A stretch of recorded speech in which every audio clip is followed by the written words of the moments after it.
Hi everybody, the video you are about to watch is a collaboration with a number of YouTube mamas. So this video is in collaboration with April from The Simple Rugged Path, Diary of a Homeschool Mama, Lindsay from Bytes of Memory, The Brave Homeschooling Mama, Creative Two-Time Mom, Joyful Noise Living, and Faith Through Arrows, and you will find all of their channels linked down below for you. Hi, my name is Shalise. Thank you so much for clicking this channel. I am a mom of 5 children, and you can expect some interruptions within this video. Hi. Hi. Okay. You got slime? Okay, go do slime at the table, not on the carpet. In this video, I am joining April from The Simple Rugged Path and our other hosts of this collab, and all of these were just coming together and participating in this collaboration. The playlist is going to be linked down below. I don't know if I said that in its correct grammar form. It's late, I'm tired, life, but I'm staying joyful. So in this video, I'm going to be sharing 10 books that we're going to be doing in our homeschool for the 2019-2020 homeschool year. This is my 3rd annual video of doing this, so thank you, April, for inviting me once again. And I have done other videos that I will leave linked down below of books that I've chosen, and then follow-up videos a year later based on what we thought of those books and or if we got to them or not. So go ahead and check those out. They will be linked down below. I don't know how many more times I can say that sentence. Okay, so let's talk about this year. First of all, when we do our read alouds, I tend to kind of choose lighter books. We read a ton in our homeschool, so we read a ton of classics. We read more living books and deeper type of things to go along with our history or science or etc. And so when I'm choosing read aloud books, I'm kind of thinking of winding the day down, what's going to hold everybody's interest. I mean, history, you just have to sit there and do it, but for light reading and enjoyment, I really, really want to find something that's going to work for everybody. Can't always win, but I try.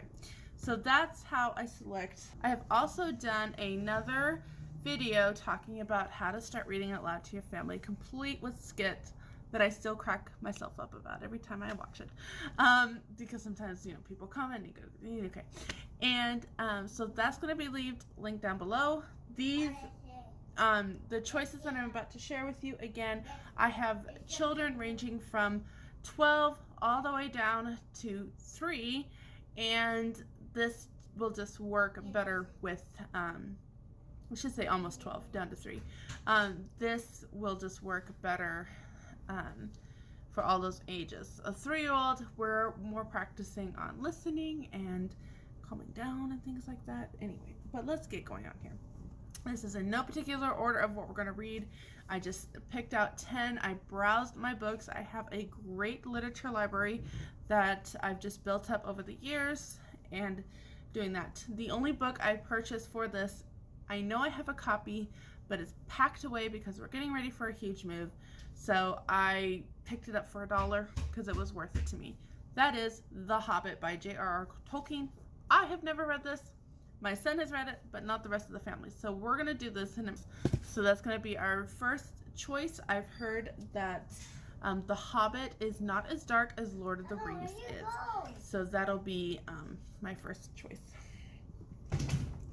Another choice that I have is The Muffins by Eleanor Estes. This one I have not read. Actually, I don't think I've read. No, I read 100 Dresses, which is written by Eleanor Estes, and I think I've read one other book, but I personally have never read The Muffins. We Love the Melendi Children by Elizabeth Enright, and so I've heard that those that love Elizabeth Enright enjoy The Muffins. So I have this one, and then I have the Middle Moffat, but those are the only ones I have collected so far. Again, I picked these up secondhand throughout the year. This is sat on my shelf. It's time for us to read this book. By the way, if none of you have ever read The Melendi Children, The Saturdays, phenomenal book. I recommend that. Alright, but along with The Moffats, I have Ginger Pie, also by Elizabeth And right, I don't think it's the sequel to Pinkie Pie. I think it's a companion, but not a sequel. So Pinkie Pie is about the cat, Ginger Pie is about the dog, and it's with the Pie family. Okay, so we're gonna do Ginger Pie. It was copyright 1951, so I'm guessing 1952 Newbery winner. Okay, so we've got Ginger Pie and the Muffins from Eleanor Estes. Again, another classic that everybody enjoys. We had the Return of the Indian, and I think we've listened to that as the audiobook, but we haven't done the Indian in the Cupboard. And so again, with 3 boys and 2 girls, this should be fun. It should be an adventure.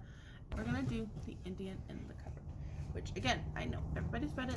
It's time for us to read it. Okay, the other book I have is a Newbery Medal. It's one that I have put in our history read aloud, and we never got to it.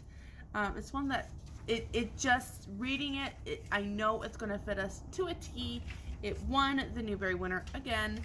This is the Dark Frigate by Charles Boardman Hawes. We love Master and Commander, Midshipman Hornblower, pirates. We are big pirate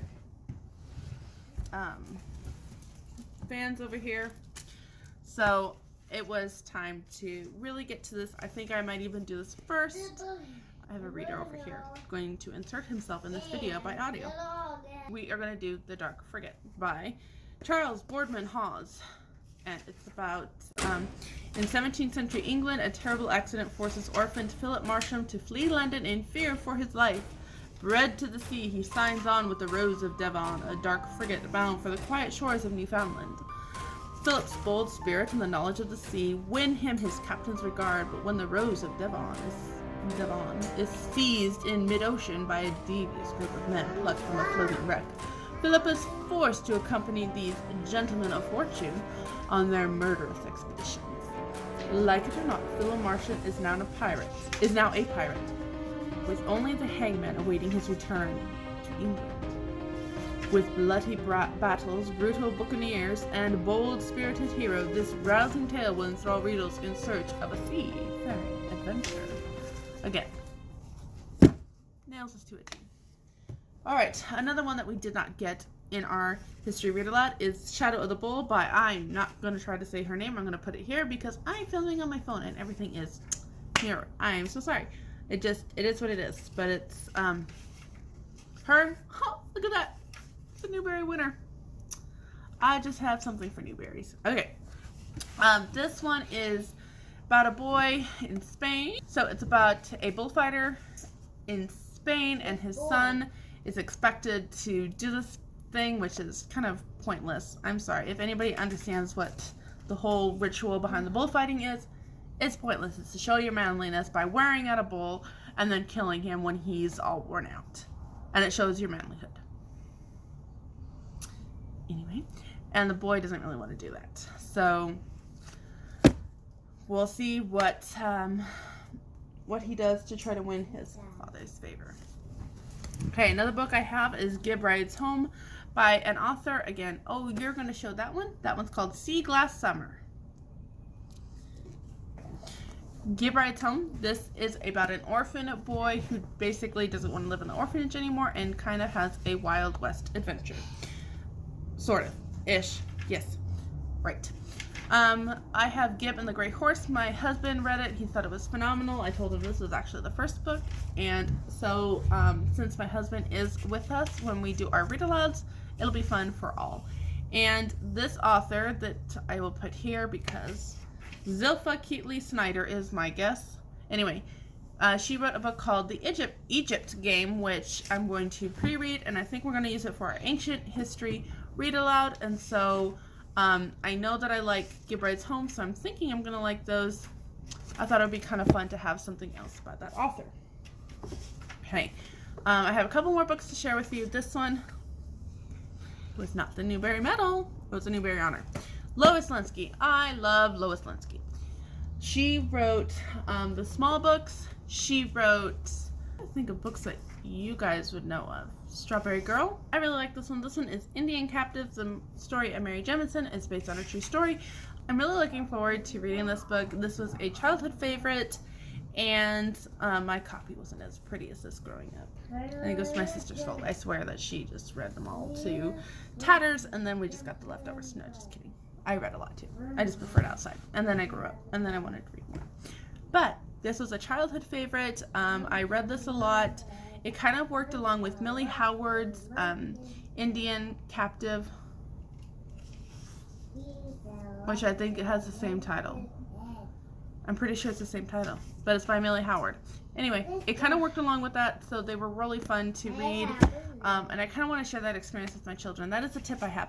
If you have a book that you really enjoyed as a child, you know, reading it to your children can generally bring in those good feelings that you have, and that is projected onto the children, and so that they really enjoy it too, and that can make a good beginning to becoming a read aloud family. So just wanted to share that. So that is 9 books there. 4, 5, 6, 7, 8. That's 8 books there. I didn't realize. Anyway, the last 2 books I have to share with you, they're pretty thin. I was trying to find thinner books, but, well, there's just so many books that I want to read. So it was really difficult to pin them down. But, you know, if you kind of look at this, I've got a pretty good, I have a pretty good selection of both older and younger here, like the Muffins, Indian in the Cupboard, Ginger Pie.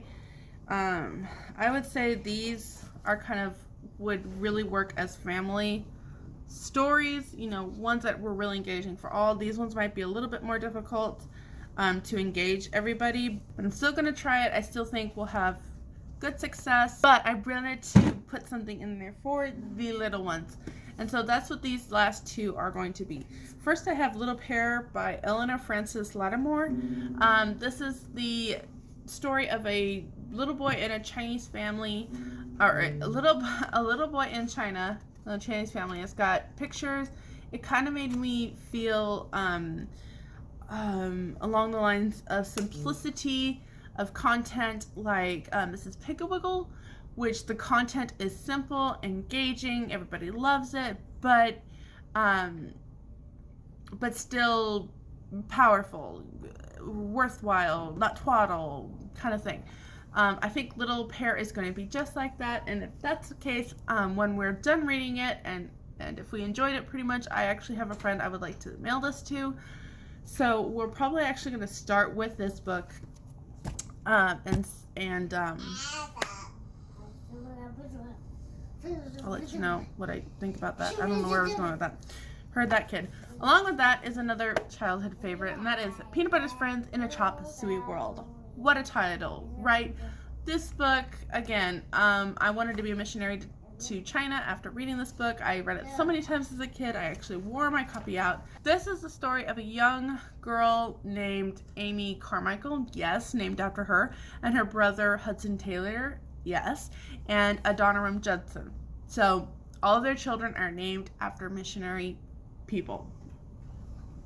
They moved to Taiwan, not China. Excuse me. I need to make sure that I have that accurate. So they moved to Taiwan to become missionaries, and it's her story of learning to navigate a Chinese world, Taiwanese world, just everything that she is not used to, make friends, learn the language, learn the culture, and it's not that big, but it's just a fun, loving tale. And we have been doing some China missionary stories every Sunday. We did Hudson Taylor, Eric Liddell, Gladys Aylward. So I think it's time to kind of bring this in. So those are going to be the 10 books that we are going to read in this next school year. Of course, again, it was really hard to make the selection, but I'm really excited about these. I think my kids are going to really enjoy them. That's the main point in sharing this. Of course, I could have brought all the classics that I wanted to share with them, but it's really good to kind of balance, I think, books like this with books like this. So thank you so much for watching. Don't forget to check that playlist. There's another book that I want to show. Yes, yes, sir. Yes. Okay. That one is called What Brothers Do Best. And that is one of our favorite read aloud books, huh? What do you think? If you go like this. There you go. I can share. Yeah. Is that a good book? Yeah. Okay. Alright. Don't forget to check the playlist down below that has everybody. Bye. And we will see you in our next video. Bye.